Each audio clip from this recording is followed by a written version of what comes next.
All right, boundaries. So why is boundaries a great topic for the Network of Women? I think that women struggle more than men when it comes to setting boundaries. And I'm not sure if that's because it's the way we are inherently wired. I don't know if it's messages society is sending us, but I think we can all agree that women have a tendency to put others' needs in front of their own. Women have a really hard time saying no. And these things are really important to us. I'm going to share with you a little bit about my story and how I am forced to set boundaries now. But I hope that all of you will learn, as I'm a little bit vulnerable with you today and share what I've been through, that let's set boundaries and let's start practicing that now before it becomes a point to like it is for me, where it's a necessity. All right, so a little bit about me. My name is Lisa Diven. I think there are some of you either online or here that have known me for maybe over 20 years, but most of you I don't know, and you're new faces to me. So my pronouns are she and her. I am a Burns and Mac boomerang. So I spent 10 years here before I left and worked in the nonprofit sector for a while. I'll share with you a little bit about that experience. And then returned to OGC here about 4 years ago. I was a volleyball player at the University of Missouri, where I got my mechanical engineering degree. I am also a proud wife and mom. There's my husband, Brad, and our 7-year-old Katie. And I am also a passionate advocate for people with chronic illness. And I'll talk to you a little bit more about why that is and what that means. Now, as I start to tell you my story, I want to tell you a couple of things about me as a person. So for those of you that don't know me, you'd find out after you met me about 5 minutes, I am one of the most competitive people you'll ever meet. I was Burns and Mac's 8-time MVP for Corporate Challenge. I love competing in anything. I was a volleyball player at Mizzou, and at only 6 foot tall, I had to work twice as hard as anybody because I was the shortest person on the front row. Yes, I was the short person on my team playing volleyball. And I was an all-conference player, despite being the shortest one in the front row. I graduated at the top of my class, mechanical engineering, came here to work at Burns McDonnell, and had a successful career here too. And I'm telling you all of that, not like, hey, look at me, I'm pretty awesome. But I'm telling you that because I want you to understand how I'm wired. I am a driven person. I am a high achiever, which is why setting boundaries is really, really hard for me. So I don't want you to think I'm talking up here because it's easy and I'm an expert. I actually had my accountability buddy, my sister, call me this morning and point out the fact that I was giving a talk on boundaries today, which is supposed to be my day off. So it's hard for me and I'm still working on it. And I'm hoping that we can all work on it together. So a little bit about my story. Like I mentioned, I started my career here at Burns and Mac in what was P&I, now OGC. And I met Mark Swanson on my first day at work, and I said, I want to be that guy when I grow up. So I put my head down and I worked really, really hard. I did all the things that we're taught to do to be successful at work. I worked the 60-hour weeks. I took the field assignment, right? I traveled all the time, 5 cities in 4 days. I did all of those things to be successful, and I honestly, I think I was. By 10 years being here, I had made it. I was a business development manager. Mark Swanson was giving me his clients as he was advancing and taking on bigger accounts. So I really thought that I was, like I said, very driven person, very successful here. And then I did something crazy. I left. Nobody leaves Burns and McDonnell, right? I left. I had this weird opportunity that sort of came to me to do my dream job, really. So I left. I went to work for the Kansas City Sports Commission. I was the director of Win for KC, and our mission was to empower women and girls through sports. Like, I cannot imagine a sentence that better defines the things that I was passionate about in my life. So I left Burns and Mac and I went to work there and I loved it.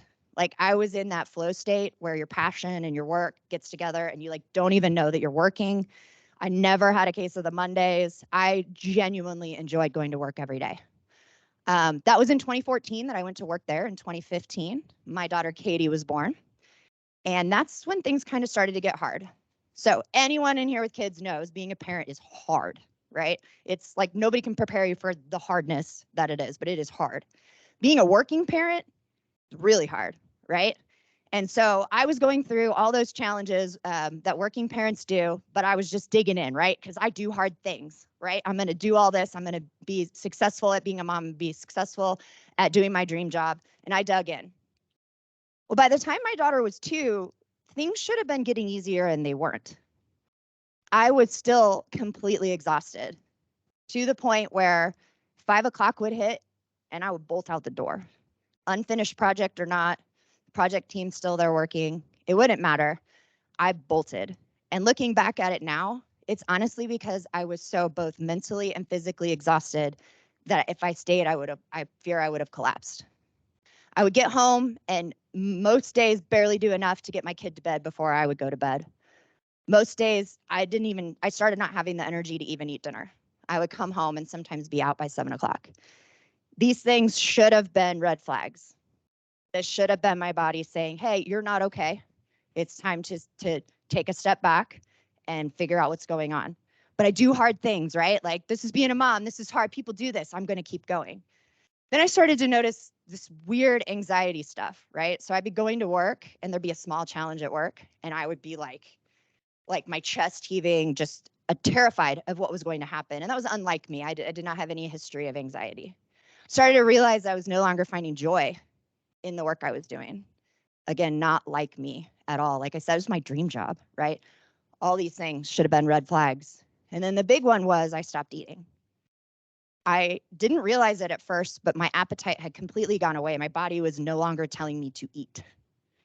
All this stuff. And I still said, well, I don't know what's wrong. I don't know how to explain to anyone what's wrong. My doctors don't know what's wrong. So I must be okay. I'm going to keep going, right?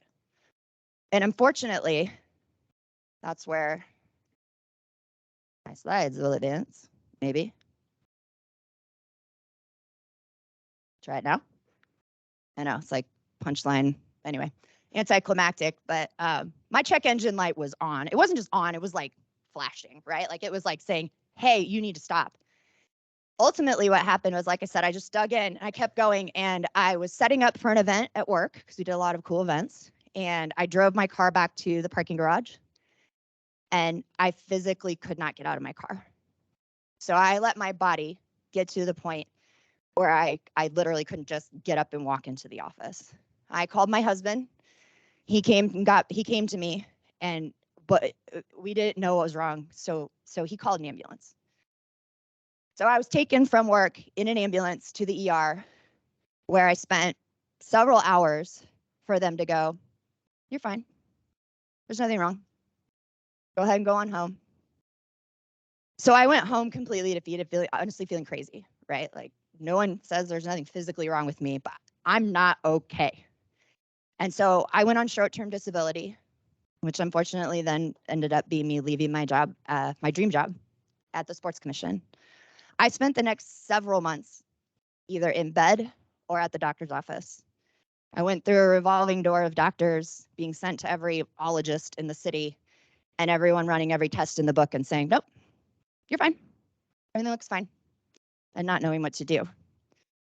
I finally self-referred myself to the Mayo Clinic, where I was finally received a diagnosis. I was told I have lupus.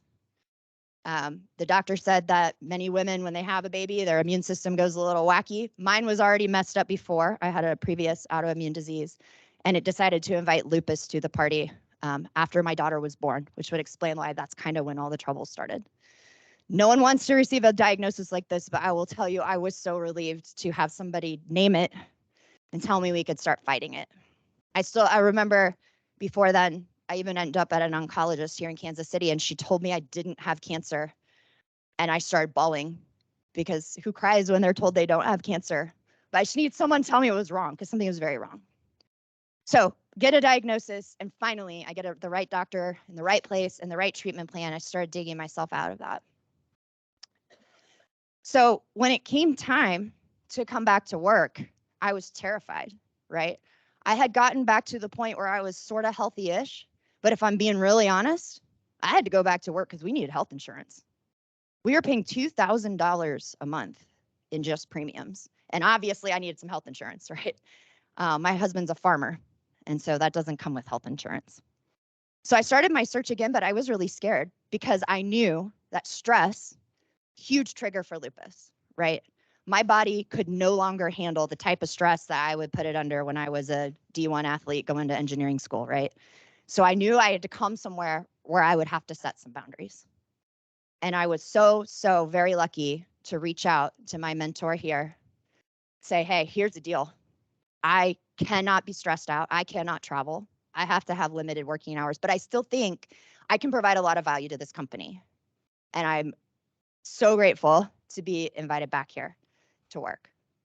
But I had to come back with an agreement with myself and an agreement with my boss that I would have some boundaries, because I'm always, and I still am 4 years later, scared of what will happen to my body if it goes through undue stress again.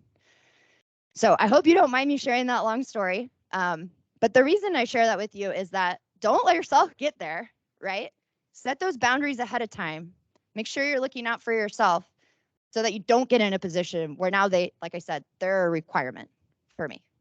So through that, like I said, I am not good at this, but I have had to learn some skills, right? So I am here to share these skills with you. Like I said, I'm no expert, but these things I find helpful in certain situations, and maybe they can give you some ideas about areas where you can have some boundaries and protect them, and we'll work on that here in the small groups in a minute. So in the infamous words of Rachel Hollis, we need to stop apologizing. So one thing that's really important about boundaries is you got to communicate them. No one can respect boundaries that they don't know you have, right? So keep it very simple. I have a hard stop at 4. I'm sorry, I can't make that meeting. I have an appointment. Don't owe anyone more explanation than that, right? You don't owe them, I have an appointment and it's really hard to reschedule and I'm going to this doctor or whatever, or I have to pick up my kid, but maybe I could be late because it's okay if she stands on the corner for a little bit waiting for me to pick her up. Like, you don't need to do that, right? Don't say I'm sorry. You don't need to say it. And I do it all the time. So I have to call myself on it, all right? So 1, don't apologize for setting your boundaries. I love this. I have shamelessly stolen it off the internet. I keep a copy on my desk. I'm gonna let you guys take a look and read some of those. I am guilty of typing every single red X you see on the line there. All 9 of those, I am sure I write, and I still write, but I have to try to hold myself accountable. I reread my emails all the time, and I know these are my red flags, and I literally use the phrases here to rephrase them. And it really does help protect those boundaries that you need. So Lexi's passing some out to the people in the room. I highly encourage you to put this on your desk. Put this somewhere where you will see it. People online, I think we're going to put it in the chat. Print it out. I have one by my desk. Highly encourage you, because I'm guessing I can hear it in the room, maybe some nods in the conference rooms. We're all guilty of this at some point or another. And there's no need to apologize. All right, upfront contracts, setting expectations. So I know everyone has a different role here at Burns & Mac. Mine's somewhat unique. I write proposals a lot. And those proposals rely heavily, heavily on other people's content, right? So I am constantly asking people, hey, I need you to write an execution plan. Hey, safety, I need you to provide these safety stats. I need someone else to update their resume. I'm always asking other people for things. In order to make sure that I can still get my work done on time, it is critical that I tell people what I need, when I need it by, so that I can do X, Y, Z. You don't owe them an explanation, but I do find that if I help them understand, hey, I need you to update your resume by Wednesday because I've got 27 of them to compile and I've got to review them all and I got to get them together and the proposals due out, right? Planning meetings are key. Again, proposal manager, I probably hold lots of meetings, but we go through and we say, hey, this is the plan. I need everybody to agree that we can get this done on time.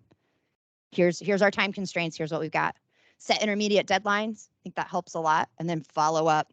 I joke, I'm a professional nagger. Like, a lot of times it's my job is just to remind people, hey, you said you'd have this to me by tomorrow. So just a reminder, right?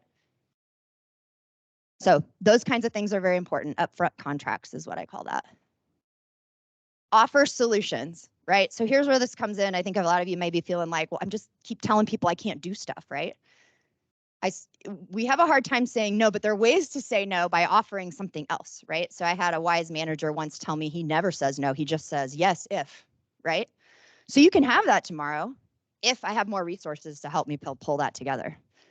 You can have that tomorrow if we can do something different with it, right? If it's not as much work. If you're asked for something by a certain time, what I often do, this actually happened this week. We had a proposal that was a very short timeline. We're going to ask for an extension, but we're not sure we're going to get it. So here's the plan. Hey, if you really need that by Friday, here's what you can have. Here's what's reasonable to accomplish by Friday. If we can have an extension, then I can get you this, but I need this much time, right? So it's communicating what an alternative solution that is achievable, right? One that I have to use a lot is offering another solution by providing another resource, right? So Wednesdays are supposed to be my day off. And if something is due on Wednesday or needs to be addressed on Wednesday, I immediately say, hey, I'm not going to be here. I don't say, oh, well, I'll work on my day off or I'll make that happen. I say, I'm not going to be here, but I can get you someone who can take care of that. I offer another solution. So I think that's a really key point instead of just feeling like you have to say no. All right, I asked Ben's permission if I could talk about him today. Who knows Ben Asnikar? You guys, most of you do. He's wonderful. I was very, very lucky when I came back. It was like, oh, by the way, Ben's going to be your manager. I was like, that's amazing, because he and I had worked together before. In fact, in some sense, I think I was somewhat of a mentor to him when he was looking into business development in my previous career here. So I got really lucky that I went to work for someone who was already, quite honestly, my advocate, right? Ben was the ultimate advocate. Here's my story about Ben that I will never forget. My first couple of months of working, I'm in a conference room and it's a proposal that's not going well. It's 3:55. I'm supposed to leave at 4 and this meeting is not wrapping up. And I get a text message. Hey, it's Ben. I'm standing outside the conference room. You're supposed to leave at 4. Can I come in and take over? That's like the ultimate advocate. But you need people that can help you protect your boundaries. I need help protecting my boundaries. Like I said, I'm not good at it. He was the ultimate advocate. You may not just land with one with your manager, right? Like I hope that all of you have amazing advocates in your life, but you may not, but you can create one. It starts by building trust. It starts with that open communication and open dialogue with your manager, letting them know what's being vulnerable, and letting them know what's going on and what you need, right? Talking to them about other solutions. If you're working 60 hours a week, every week, sometimes you got to do that, right? Like every once in a while is not a bad thing. But if this is consistently happening, you got to have a dialogue with your manager about we need additional resources, right? Maybe they know that, but you need to be able to talk to them about that. I invited someone to join us today and she said, well, I agree boundaries are important, but I don't think my management, this was not an OGC, I don't think my management respects boundaries.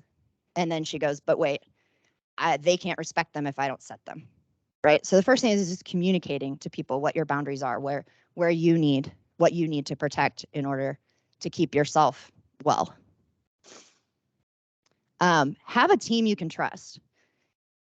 This seems like an obvious thing, but it takes work.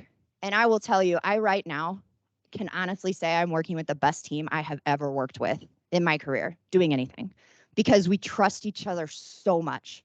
It's not about everyone being the smartest or the best in their field. It's because we trust each other enough that if I knew right now, if the school called and my daughter's sick and I had something due today, I could hand it to any one of my teammates and trust that they would take it on like it was their own and get it done. And that doesn't come right away. That takes time in relying on one another, coming through for one another to build. But I'm so fortunate to be there. And it goes both ways. So a week or so ago, coworker's daughter had a really important doctor's appointment. He needed to be there with her. He needed to be focused on her. But he's like, but I'll be working from the waiting room. No, you will not. Because our team stepped in and we said, no, give me that. Show me where you are. Point me to the files. And we got it. And he could trust that we could do that. So that's a key part for me and my boundaries is knowing that, hey, you need that on Wednesday. I'm not here, but I know I have trusted resources that can step in, right? And that takes effort for you to trust them and them to trust you as well. All right, now I've rambled on enough. I think you guys that it's your turn. So here's the idea. We're going to go into breakout sessions. We are going to do some awesome IT work and break the teams groups into breakout sessions. So fingers crossed and give us some grace if it doesn't work the first time. If you're in a conference room online, it's possible you'll get sent to a breakout room, but if you could just mute everything and do your conversation in your conference room, that would be great. And then here in the room, obviously you're sitting at tables. There might be someone at your table or in your breakout session that is sort of we've tapped as to lead the dialogue and lead the conversation. If not, just nominate someone or someone step up and do it. The idea is we want you all to spend some time with the worksheet. So it's put on the table there. If you guys want to hand those out, those of you online, you can just pull it up on your computer. They just got it. They just got the file sent to them. Okay, so the file was just sent via the chat. So it's your turn. I want you guys to think about it. Again, like my friend told me, no one can respect boundaries you haven't set, right? So now it's time to think about what your boundaries are. And that starts with your values. So if you look at the worksheet, we're going to start by taking some time. I recommend about the first 5 minutes of the next 15. Take some time to just think about your own values. In OGC, we recently had a talk about the 7 Fs. That's a good place to start, right? I know obviously for me, I've talked about my values. My health is one of my first ones. So it's like fitness in the F's, right? But think about what yours are, and those are personal to you. And then think about what boundaries you need to protect those values, to prioritize those values. So that kind of thing, I want you guys to think on your own and kind of work on the worksheet. And then about 5 or 10 minutes in, if the leader could kind of lead a discussion with the group to think about honestly, what are some of the obstacles that you're facing to protecting those boundaries, and share those with your group. And then work together to come up with a game plan. I think, like I said, we learn a lot from each other. So if we could spend about the next 15 minutes doing that, we will circle back up and report back out and share something from each of the groups.